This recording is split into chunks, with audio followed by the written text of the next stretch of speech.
Right then, welcome back to the channel. Let's have a look then at the player ratings for that win against Everton. And let me know what video you want to do next. I'm thinking about 5 things Amarin or 5 things Amad Diallo following this weekend's game. So let me know in the comments which of those that you would like me to do next. And we'll see if we can get that out tonight. Or would you like me to do a late night live tonight and we can get weird? Because we like doing that, don't we? If you're into that, let me know in the comments. Otherwise, let's get on with the player ratings then. So let's start with Andre Onana. Didn't have a lot to do. Minimal saves, so 7 out of 10. Now, what I'm liking about him so far, the number of long balls has decreased. There was only 3 long ball attempts from him in yesterday's game, of which one of those was completed, which means he had a 94% pass accuracy, which means all bar those 2 long balls he completed. That's a change. That is, when people go, what's changed between Amarim and Erik Ten Hag? Well, that. Because I don't know if you can recall so many times of standing with my head in my hands, watching him smash it up to Højlund or even Xerxes, actually, at the start of the season, and them losing that ball. Amarin's coming around, yeah, we're not doing that no more. And we will play short. So United have started to play short. So there's one massive tactical change that we've seen. In terms of his goalkeeping performance, he had 1 clearance and 1 block shot. He didn't really have a hell of a lot to do. His distribution was critical, I think, in terms of helping us maintain the pressure and composure and the control that we had on the game. But there's one obvious tactical change that we've seen so far is Onana's no longer just sending it long. But I think he's got the range to be effective on it. We saw it in pre-season in his first ever season where he's got the ability to hit one of those low flat balls into the channel for a winger to chase onto. And I would like to see that introduced back into his game. But for now, I'm happy that he's helping us maintain a little bit of control when it comes to playing out. So 7 out of 10. Didn't really have a hell of a lot to do, really, to be honest. Let's start with Mazraoui then. So 7 out of 10 for Mazraoui, and probably the worst performance that we've seen from Mazraoui. What? Yeah. He wasn't as effective in his duels as he has been. 4 out of 8. His crossing was okay. He delivered 5 decent crosses out of 9, which did give us a little bit of a dangerous dimension in the attack. He did lose the ball more than he has done previously, with 58 out of 67 passes completed. So, it was still a 7 out of 10. One of the performances has to be his worst. I think this was his worst performance. Not necessarily saying that's a bad performance. In fact, I'm not saying it's a bad performance. It was a 7 out of 10 performance. But in terms of the standard he has set so far for us this season, I think that was the worst of his performances. Which just, people are going to take the wrong end of that because they're thick and they don't actually understand what I'm saying, is that the rest of them have been so high that this is probably the worst. And it was good.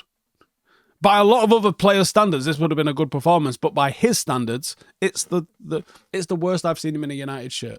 I thought he balanced defensive responsibility with overlapping and supporting Diallo on the right-hand side quite well. He did have a couple of clearances, couple of interceptions, and he helped a little bit with the counters along his side because Diallo did push up quite high. So he was required to do that a little bit. But yeah, I mean, it was solid. I just think he's been such a sensational signing for us that, yeah, for me, him and Diallo are probably the first 2 names on the team sheet at the moment. That's how good they've been. They've been absolutely brilliant. And long may that continue. Alongside him, De Ligt, 62 out of 65 pass completed, 3 clearances. He was good in the air and on the ground as well, 2 out of 2. He was quite precise in allowing us to retain the ball under pressure. He seems to be our first pass out of defence, and then we look to go sideways from that. Real stabilising force, smooth transitions into midfield. Obviously replaced later on in the game to give Harry Maguire a run out, as was Mazraoui to give Luke Shaw a run out. Which I liked from the manager as well. Not only the tactical flexibility, but really giving everyone a bit of a look as well, so they can get a taste of the system, so they actually know it when they're required to know it, but also to see what everyone's about and make a decision on them, which is a big thing that he's going to have to get done. But either way, again, a 7 out of 10 performance there, I thought, for De Ligt. Strong without being amazing.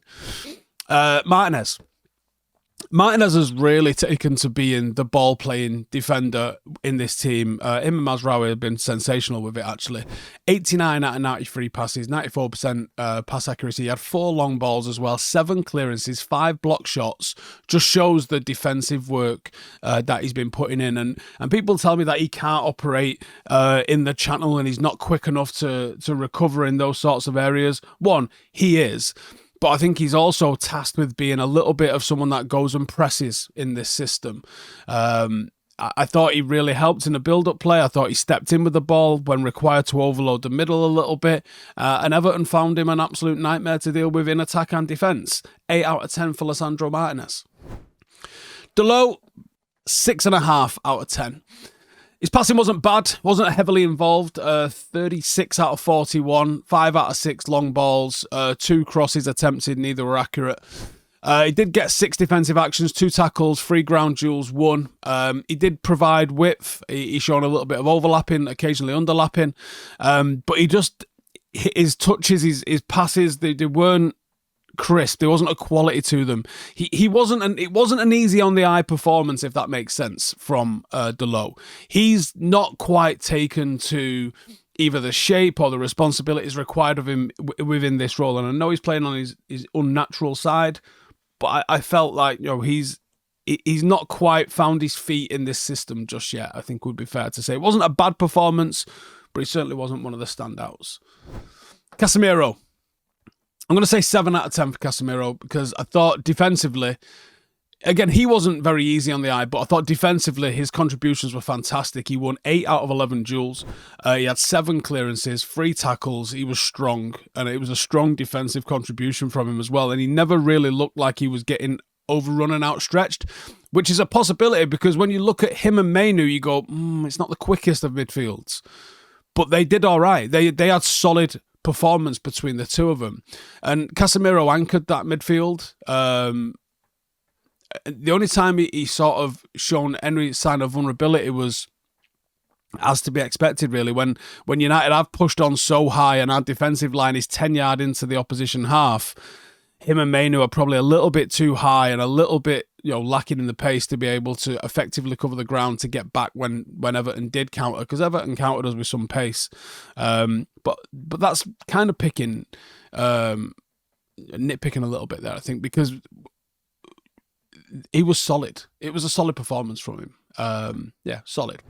Kobbie Mainoo, again, unspectacular, but it was decent. 51 passes attempted, 48 completed, 94%. He did contribute defensively, 2 clearances, 1 interception.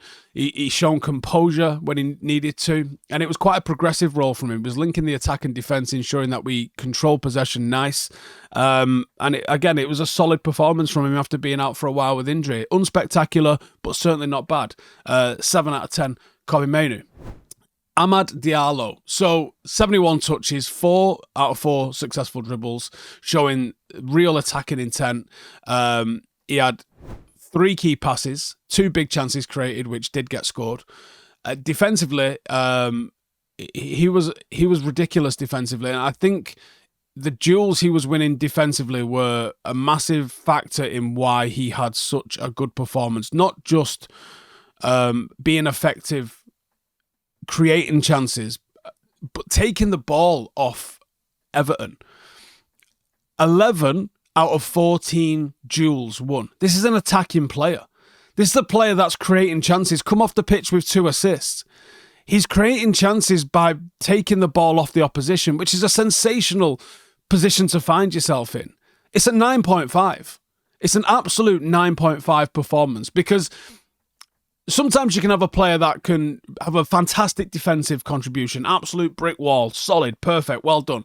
And then sometimes you can have a player that's an absolute, everything that came off, every pass that created loads of chances, scored a goal, made a goal. Rarely do you get a player that's doing both.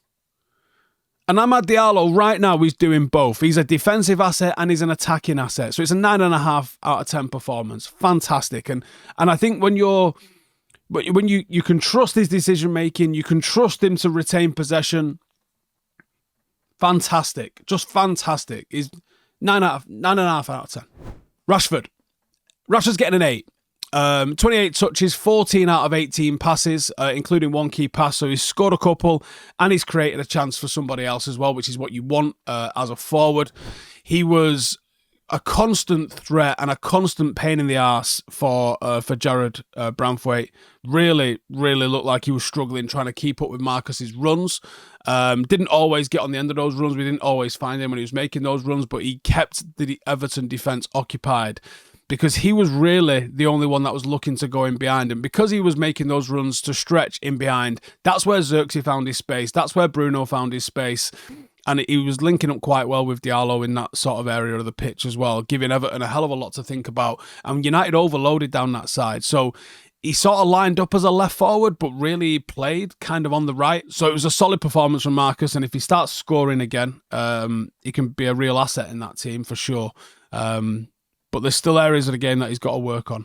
But it was all right, you know. In terms of Xerxes, 8.5 out of 10. Scores 2 goals, 27 out of 31 passes, created 2 key passes himself as well. Played a bit of a target man, false 9 sort of role. He linked the play. And there was a couple of times that the ball came into the box and he wasn't quick enough to get on the end of it. He's still not quite got the foot speed, I think, for the Premier League. Maybe it comes with time, or maybe we just have to use a Rashford or a Højlund, so you've still got that kind of in-behind threat alongside him. Otherwise, United could get boxed in and be quite easy to play against. But it was a real solid performance from him. Possibly his best. Certainly coming away with the goals and creating for others and the link-up play. The one reason why I've marked him down, and I probably could have took a bit more off it with this, he only won 1 out of 8 duels.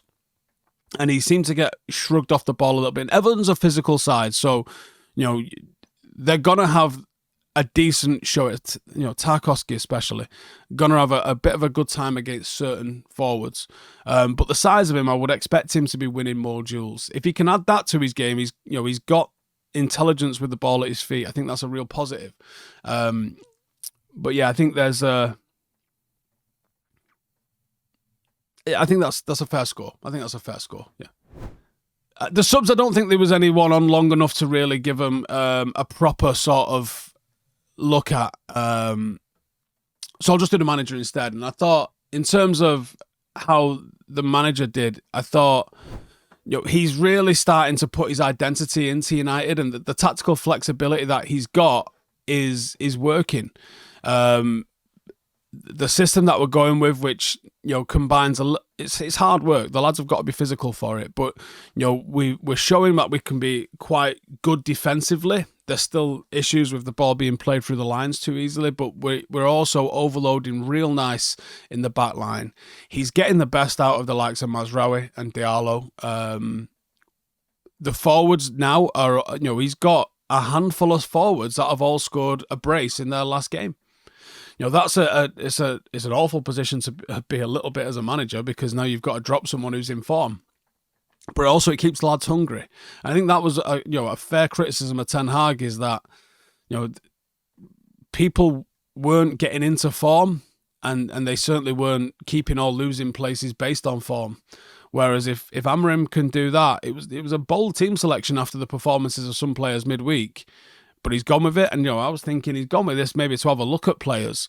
But now he's found himself in a great position where he's got players that are in form, and he can start using the carrot rather than a stick a little bit when it comes to the team selection. So he's going well. Now, this might all unravel a little bit come Wednesday night, but if he manages to get a result at the Emirates, then we might start saying some outrageous shit.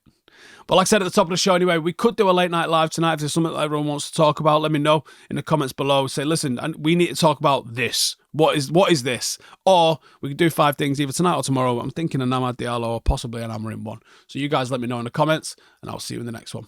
Laters.